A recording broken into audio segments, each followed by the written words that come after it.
नमस्कार मंडळी, संगीताज रेसिपीमध्ये आपल्या सगळ्यांचं खूप खूप स्वागत आहे। तर सगळ्यात अगोदर मी ते सगळ्यांचे आभार मानते ज्यांनी मला सबस्क्राइब केलं आणि खूप खूप छान छान कमेंट करतात मला रोजच। ते वाचून मला खूप आनंद होतो आणि एक मोटिवेशन मिळतं मला नवीन नवीन रेसिपीज बनवायला।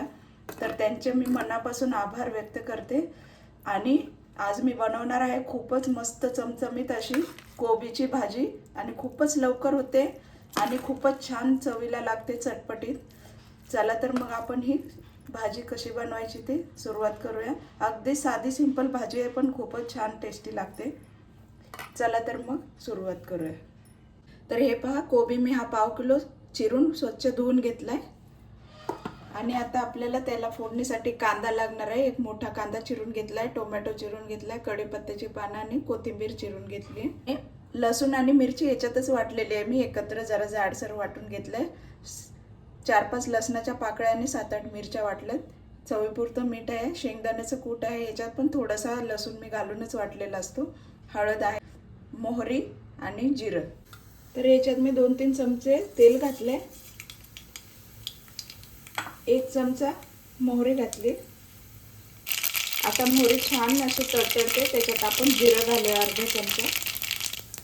आता जिरं पण छान भाजले, कांदा घालूया। कांदा छान परतून घेऊया आपण। कांदा छान परतला, फक्त नरम करायचं, थोडंसं हलकंसं। आता याच्यात आपण कढीपत्ता घालूया। कढीपत्त्याने खूप छान टेस्ट येतो भाजीला।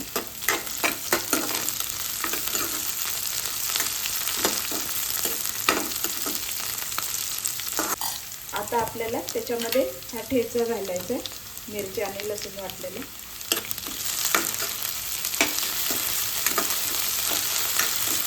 मिरची चिरून घालण्यापेक्षा अशी ठेचून घातली ना, त्याला चव पण खूप छान येते आणि आपलं जेवताना अशी दाताखाली पण मिरची येत नाही, त्यामुळे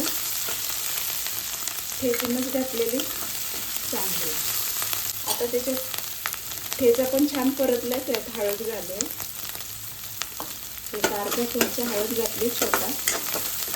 आता त्याच्यात आपण टोमॅटो घालूया, थोडीशी कोथिंबीर अर्धी घालते आणि अर्धी वरून भाजी झाल्यानंतर टाकण्यासाठी ठेवते। कोथिंबीरीची अशी फोडणीमध्ये अशी कोथिंबीर फ्राय करून घेतली की चव खूप छान लागते। थोडंसं याला परतून घेऊया, म्हणजे टोमॅटो आपला सॉफ्ट होईल। अर्धा मिनिट आपण झाकण ठेवूया, म्हणजे आपला टोमॅटो सॉफ्ट होईल। बघूया।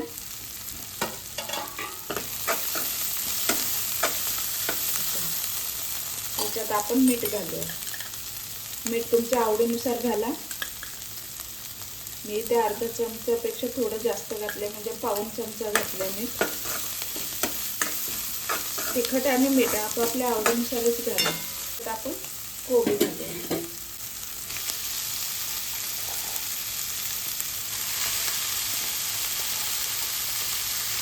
मस्त।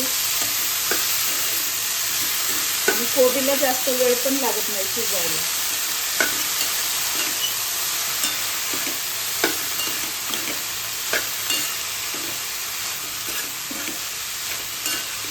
आता आपण शेंगदाण्याचं कूट घालूया। थोडंसं शेंगदाण्याचं कूट ऑप्शनल आहे, तुम्हाला हवं असेल तर घाला किंवा नाही घातलं तरी काही हरकत नाही।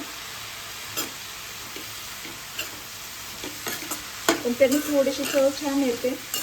आमच्या मराठवाड्यामध्ये शेंगदाण्याचं कूट कसं पण वापरतात भाज्यांमध्ये, म्हणून आम्हाला ती सवय आहे, त्यामुळे मी शेंगदाण्याचं कूट वापरत असते। आता हिला आपण झाकून ठेवायचं आहे आणि याच्यात पाणी अजिबात घालणार नाही मी, याच्या वाफेवरच ही भाजी शिजणार आहे, त्यामुळे झाकण ठेवायचं आणि गॅस बारीक करून टाकायचा, एकदम स्लो ठेवायचा। 2-2 मिनिटांनी आपल्याला भाजी चेक करायची आहे, नाहीतर खालून करपण्याची शक्यता असते। कोबी जरा लवकरच खाली चिटकतो, त्यामुळे मध्ये मध्ये हलवत राहायचंय। बघूया, चेक करूया भाजी। मस्त खाली बसली। आता अशी मध्ये मध्ये थोडं हलवत राहायचंय, म्हणजे खालून करपणार नाही। परत आपण झाकून ठेवूया आणि गॅस बारीकच ठेवायचा। चला बघूया, चेक करू। हे पहा खाली अशी थोडीशी आता चिटकायला लागली म्हणजे एकदम हलकीशी, तेव्हा समजायचं आपली भाजी छान अशी बनलेली आहे. म्हणजे टेस्ट खूप छान येतं तिचं. जसे जराशी खालून हलकंसं ब्राऊन कलर आला म्हणजे खमंग भाजी लागते. आता फक्त 2 मिनिट ठेवूया. थोडीशी कच्ची अशी वाटते त्यामुळे, नाहीतर ऑलमोस्ट आपली भाजी झालेलीच आहे. 2 मिनिटसाठी असंच झाकून ठेवूया. पाहूया आपली भाजी. पहा किती छान टेक्स्चर आलंय, मस्त दिसते भाजी. हे तर खाली बघा कशी ब्राऊन झाली, म्हणजे करपली पण नाही आणि खूपच छान अशी भाजी बनवायची. म्हणजे थोडासा खूपच टेस्ट यायला छान येतं, खरपूस असं भाजल्यामुळे जरासं खाली. खूपच छान भाजी झाली आणि सुगंध पण खूप छान येऊ लागला. आता ही वरण भात सोबत, चपाती सोबत, भाकरी सोबतही खाऊ शकतात. खूपच छान आणि टेस्टी लागते. वरून आपण कोथिंबीर घालूया, कारण भाजी झाल्यानंतरच कोथिंबीर घालायची, म्हणजे त्याची चव छान येते, नंतर शिजवायची नाही.